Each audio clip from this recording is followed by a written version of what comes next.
The gates were still smoking when they arrived.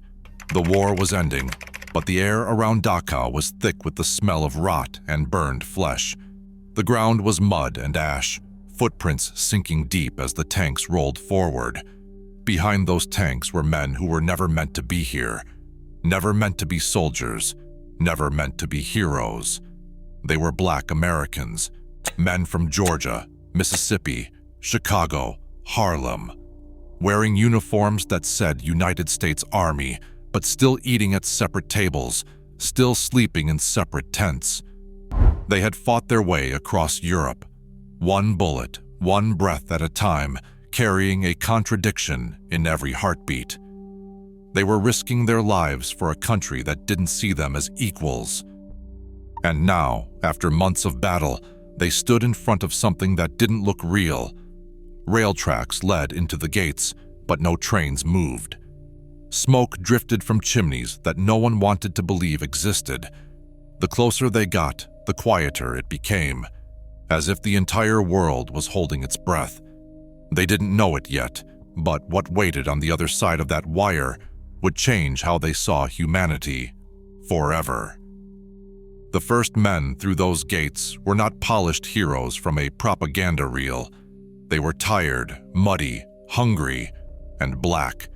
They had no photographers, no reporters, no cheers. But when they broke those locks and stepped into hell, they carried something greater than victory.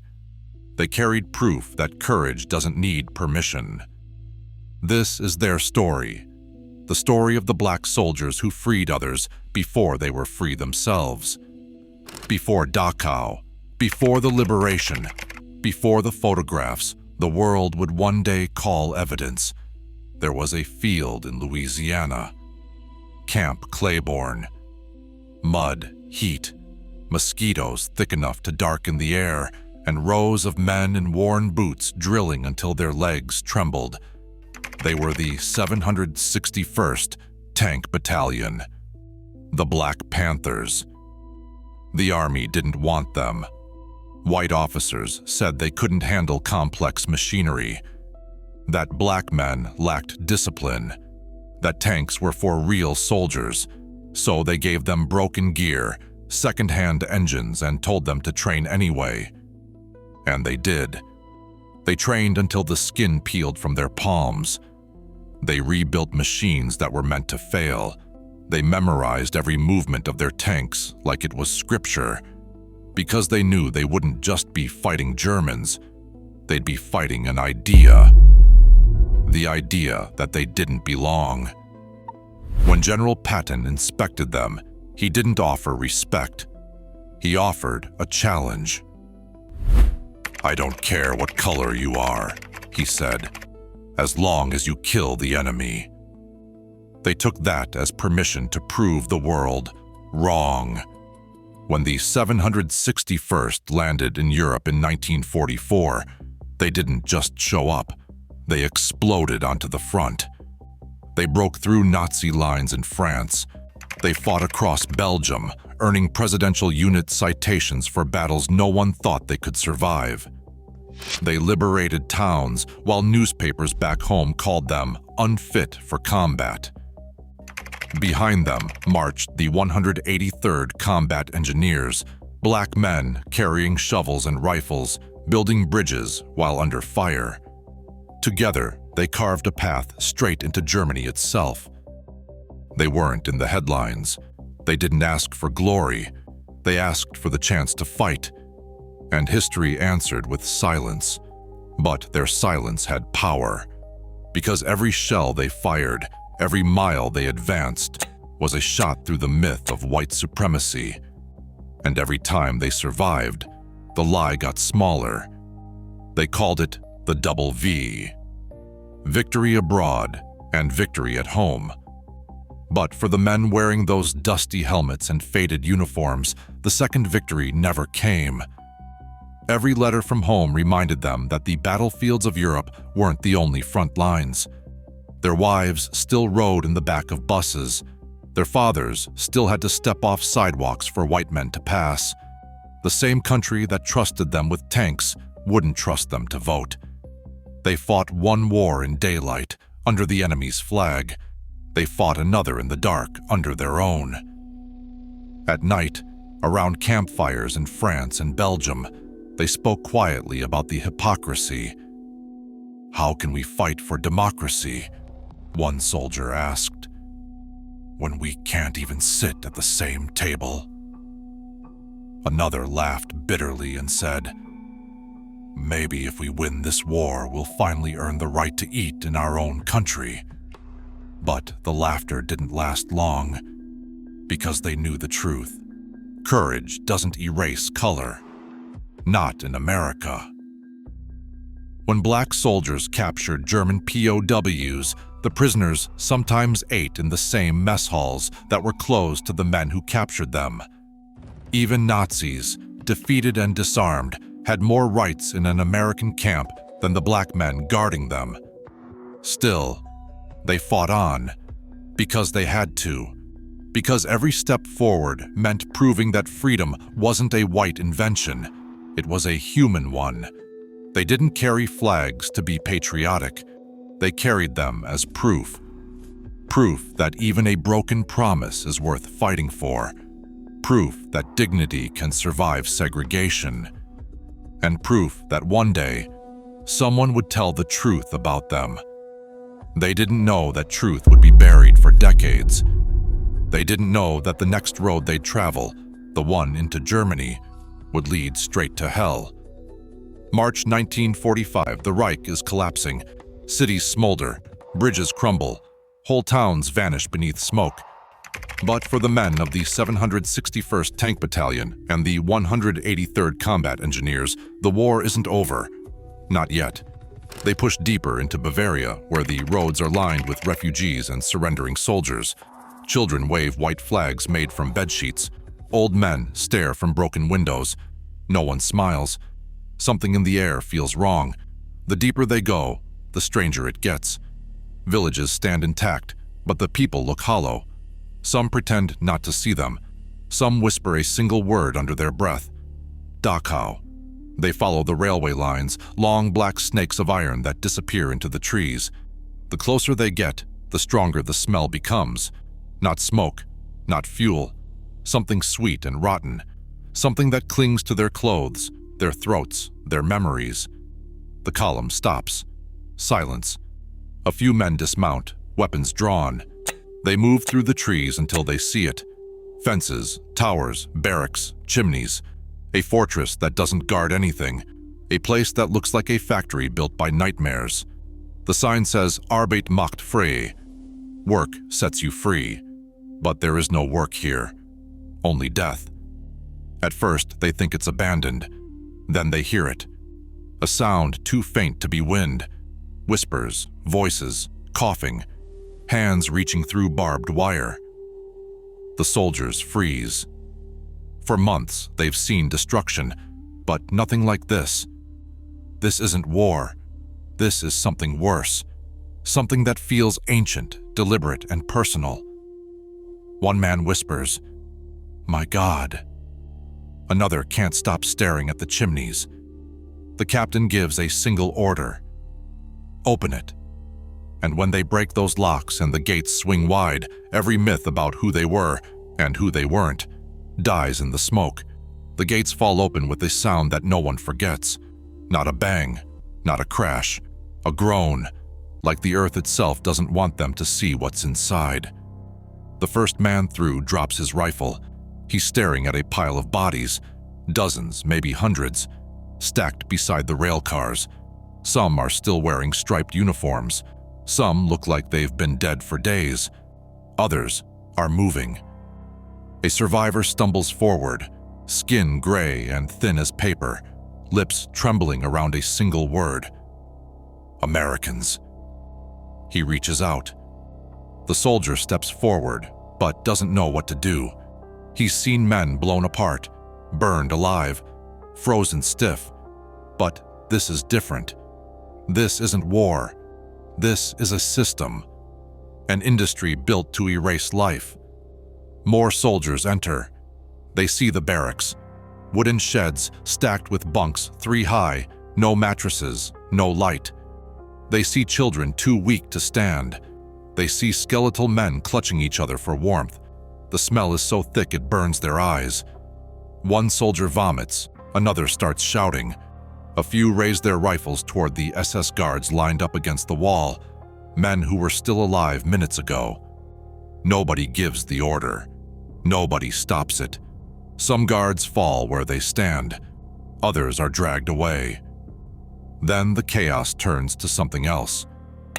The soldiers begin tearing open supply crates, handing out rations, canteens, blankets. They carry survivors on stretchers made of doors and fencing. They whisper, "You're safe now." But deep down, they know safety doesn't exist anymore. Not after this.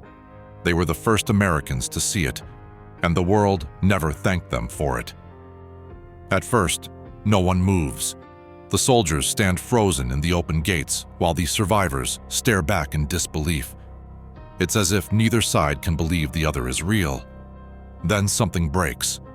A man crawls forward, his body trembling like a leaf in wind. A soldier kneels to lift him. The man flinches, expecting a blow. When the hand doesn't strike, he begins to sob. Soon dozens are crying, laughing, reaching out. The camp that had been silent for years erupts in the sound of the living, trying to remember how to feel alive. Black soldiers rush to help, pouring water into tin cups, ripping open ration packs, wrapping coats around shoulders. One man tears his own jacket in half to bandage a stranger's wounds. Another empties his canteen into a child's mouth, whispering, "Slowly, brother, slowly." They move through the camp like men possessed, breaking locks, prying open doors, shouting for medics that don't exist. There are too many, too hungry, too broken, and still, they keep moving. In the chaos, someone begins singing, a survivor's voice, weak but steady, a prayer in a language the soldiers don't understand. One by one, others join in, until the sound fills the air, a human chorus rising over a graveyard. The soldiers stop. For a moment, there's peace. No orders, no ranks, no color. Just the living and the saved, breathing the same air. Later, when reporters arrive, they'll ask who freed Dachau. They'll be told names of white officers, white divisions, white generals. No one will mention the black tank crews who opened the gates. No one will mention the men who shared their food and water with the dying. But inside the camp, the survivors knew. They saw who came first, and they would never forget the color of the hands that carried them back to life. When the shooting stopped, the silence began. The war was ending, but the memories refused to. You can't unsee something like Dachau. You can't wash the smell out of your skin or the images out of your head. The men of the 761st tried. They tried with cigarettes, with whiskey, with prayer, but the ghosts followed them home. Some wrote letters, desperate to make sense of it. They described what they'd seen, the camps, the corpses, the eyes. But the army censors cut the words out, black lines across the truth. Too graphic, they said. Bad for morale. One man wrote to his wife, "We found hell today, and it looked back at us." That line never made it past the envelope. When they boarded the ships home, they thought maybe things would be different. That seeing the world's evil up close might have changed America. That white soldiers who'd fought beside them would see them as brothers. They were wrong. The moment they stepped off the transport, they were back in the old world, the one they'd left behind. Colored signs over restaurants, bus drivers telling them to move to the back, employers saying, "We're not hiring your kind." Some towns warned them not to wear their uniforms in public. Too proud, too bold, too dangerous. They had freed others, but they weren't free to sit at a lunch counter. Most stopped talking about the war. Some tore up their photographs. Some never spoke again about what they saw behind those fences. But a few kept the evidence. Letters, maps, medals, fragments of proof. Because deep down, they knew the silence wasn't just forgetting. It was erasure. And if they didn't remember themselves, no one else ever would. Across Europe, people remembered them. In France, survivors told stories of the black soldiers who shared their rations, who smiled through exhaustion, who lifted children onto tanks and told them the war was over. In Germany, liberated prisoners spoke of the men who gave them water and called them brother. To those who had lived through the camps, color didn't matter. Only kindness did. But back home, history went silent. Newspapers credited the wrong divisions. Photos were cropped, reports rewritten, documents filed away under miscellaneous. Even in official archives, their names vanished. White historians called them support units, pretending they hadn't been the first through the gates. When survivors tried to name them, editors said their memories were mistaken, that the men they'd seen couldn't have been black, because there were no black combat units there. That LI became the record. The US Army moved on, promoting officers who never stepped foot in Dachau, awarding medals to divisions that arrived hours later. The truth didn't fit the story America wanted to tell, a story where racism stayed outside the gates, not inside the uniforms of the liberators. And so, for decades, the evidence gathered dust.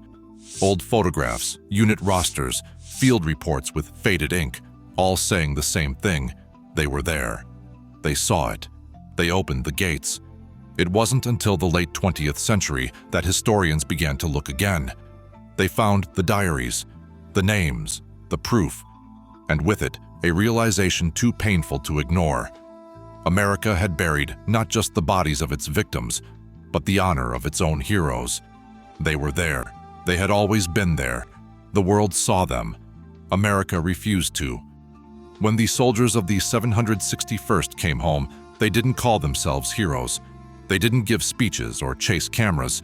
They went back to their neighborhoods, their farms, their factory jobs, and carried on. But something inside them had changed forever. They had seen the worst of humanity. They had stood in a place built entirely on hate and still found the strength to show mercy. They had faced an empire that measured life by color, by blood, by race, and defeated it. So when they saw those same ideas festering back home, in laws and lynch mobs and white-only signs, they recognized them instantly. Some of those men joined the first marches. Some helped register voters. Others stood guard at churches during the civil rights years, watching over the children of a country that had once tried to erase them. They had fought Hitler's lie overseas. Now they fought America's version of it at home. One veteran said, "When you've seen a camp, you can't stay silent when someone builds a smaller one in your own backyard." And he was right. The strength that tore open Dachau's gates didn't vanish when the war ended. It echoed. Through every protest, every song, every raised fist that said, "We are here and we will not go back." History likes to separate those stories. World War II heroes in one chapter, civil rights fighters in another. But they're the same story, the same men, the same fight, just different uniforms. Freedom didn't end in 1945. It simply changed battlefields. And the men who freed others before they were free themselves lit the path for everyone who would keep marching after them. They never asked for statues. They never asked for parades. All they wanted was to be remembered. For decades, no one spoke their names, but the truth never stays buried forever, because memory has a way of clawing back through silence. Look at those old photos now. The tanks, the gates, the smoke. In the corner, half hidden by blur and shadow, you'll see them. Black soldiers standing still, eyes heavy, uniforms stained with mud and ash. They look tired, but they're standing. Because they know what they did. They didn't fight for glory. They fought for proof. Proof that courage isn't color-coded. Proof that freedom isn't something you're given. It's something you take. They freed others before they were free themselves, and that makes them more than heroes. That makes them eternal.